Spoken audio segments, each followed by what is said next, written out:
You have shoes, right? Go running. Oh, and shut your fat mouth. Go running, drink a lot of water, run in the sun, make it tough. Mentally, you want hard, run 3 miles in the Texas sun. It's gonna make you tougher. It's not sexy. No one wants to see you do it. It doesn't make for a fun Instagram video. But that's what it is. It's the meat and potatoes. It's what made you great. Wrestling. Wrestle harder. Wrestle with more intensity. It's not gonna be fun for Instagram. It's not gonna be fun for the sponsors, but it's what's gonna win you fights. You're right, brother. God damn, these questions are getting good. At Miggy ZY13. Fan question. Been a fan ever since. Tough. So proud of the father you become. Thanks, dude. And the more mature man you are now. I know, but I feel like I'm not as fun.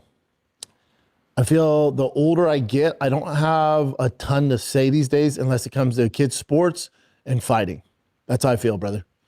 I'm more disciplined than I've ever been, but I'm not running the streets. So if you want to talk about trucks, if you want to talk about diesel trucks, you want to talk to me about fighting or youth sports, I'm your guy. Outside that, I don't have much to say, Bubba. I know. But that was a weird rant, sorry. Did you hear about the Strickland during his camp dislocated his shoulder, grappling somebody up against a cement wall or something? Yes, it was the week of the fight, and it was that badass from Bellator. I'm sorry, PFL. I refuse to call it PFL. From Bellator, Eblin. Yes, Johnny Eblin. My question is, why do you never open up your own gym like most retired MMA fighters do? Say in Denver or wherever, you would be such a great coach with the kiddos. Come on, man, get some extra numbies in the bank account. And he goes on about opening gyms. How do I answer this and not sound like a dick? Because I took an unconventional route where I don't have to. And that's the common thing to do, right? Former fighter, opens gym, your life's okay, and that's the story. I've taken a very unconventional route, and hopefully a lot of other fighters are doing that these days. And I don't want to toot my own horn, but I feel like I've given them hope where they don't have to open up a gym. They can get on a mic. They have a lot to say. They have a lot of experience. And you have journalists and guys who have never fought who are making money talking about fighting. A guy like Aljo, a guy like Marab, a guy like Sugar Sean, a guy like Demetrius Johnson. You have some guys way smarter than me, can do what I do. I'm not special. So it gives them hope, I would assume, that they can make income and not open up a gym. And as far as you'd be great with kids, I am with my kids. I put all my time into them. Now I'm coaching my son's baseball team and his all-star team, but I ain't doing that if he ain't on the team. I'm coaching tackle football this summer. We start in July. I'm going to help out those other kids all day, but I'm there to help my son out. He's my number one priority, and I'm going to give all the kids the same attention, but I'm doing it to make sure my son goes down the right path in football. I don't want to leave it to somebody else when he's young. Now, I only get 2 years with him. Then, middle school football is big. So I have 2 years to help form good technique, and help him fall in love with the game of football. I have 2 years to pull that off with my older son. My youngest, I have a lot more years to go, but with my oldest son, who's this big kid who's built for football, I have 2 years to let him fall in love with football. If you hand that off to somebody else, who knows? Might ruin it for him, and he doesn't play football ever again. We know he loves baseball. I don't know shit about baseball. I can't help him in baseball. I can help his work ethic, and when it comes to football, I can help his work ethic, and I know a lot about football. It's one of the things I do know. I played for a very long time at a high level, so I can help him out there, and that's my focus. Hopefully that answers your question, dude. But yeah, I would say the reason I open a gym is because I've made money elsewhere and I don't have to, and thank God. And there's nothing wrong with opening gyms. That's a good life. But I was able to do other things, and thank God. And hopefully a lot of other fighters see my dumb ass doing it and go, man, if Schaub can do it, I can do it. And you're right, you can. At Exlated Born. Fan question. Brendan, from the outside looking in now, it feels like the belt ain't the final boss anymore. The spectacle is. Facts. Back in the day, a title felt mythical. Chuck Liddell, GSP, Anderson, even Brock. The belt meant best fight on earth. Money came after the respect. And after Conor changed the business, it feels like the game shifted from who's champ to who moves the needle.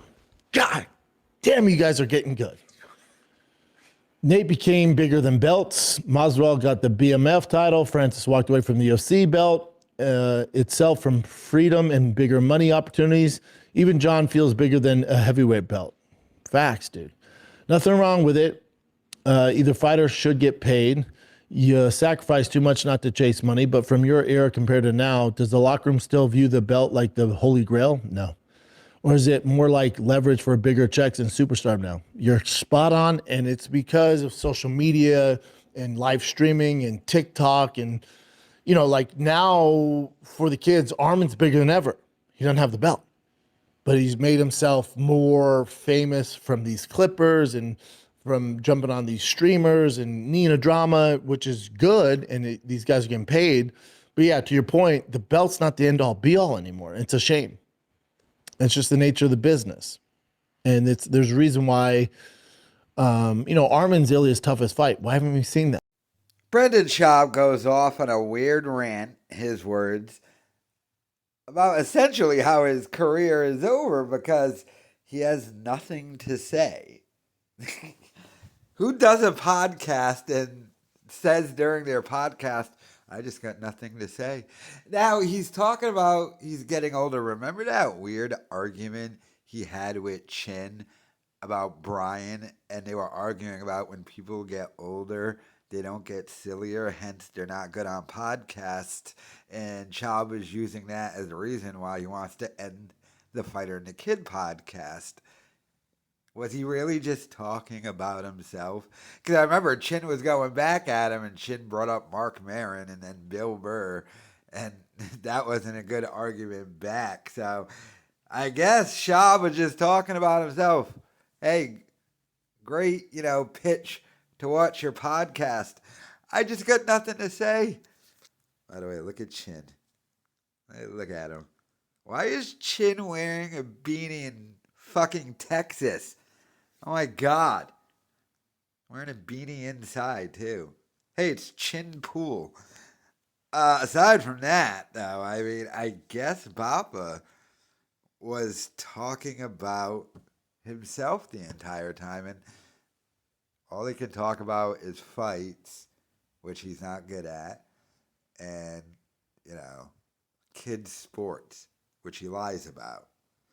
And, the whole thing about, I'm going to help Panther with football, it's like, dude, you didn't play football at a high level.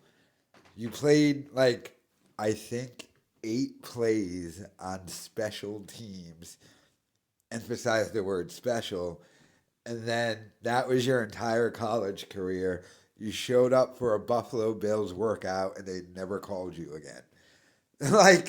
That was you playing football for a long time at a high level, dude. No, you stink, and your career's over, and you know it. As you sit there in a storage unit with a 50-year-old Asian man dressed like a gangster. I don't know, but let me know your thoughts in the comments.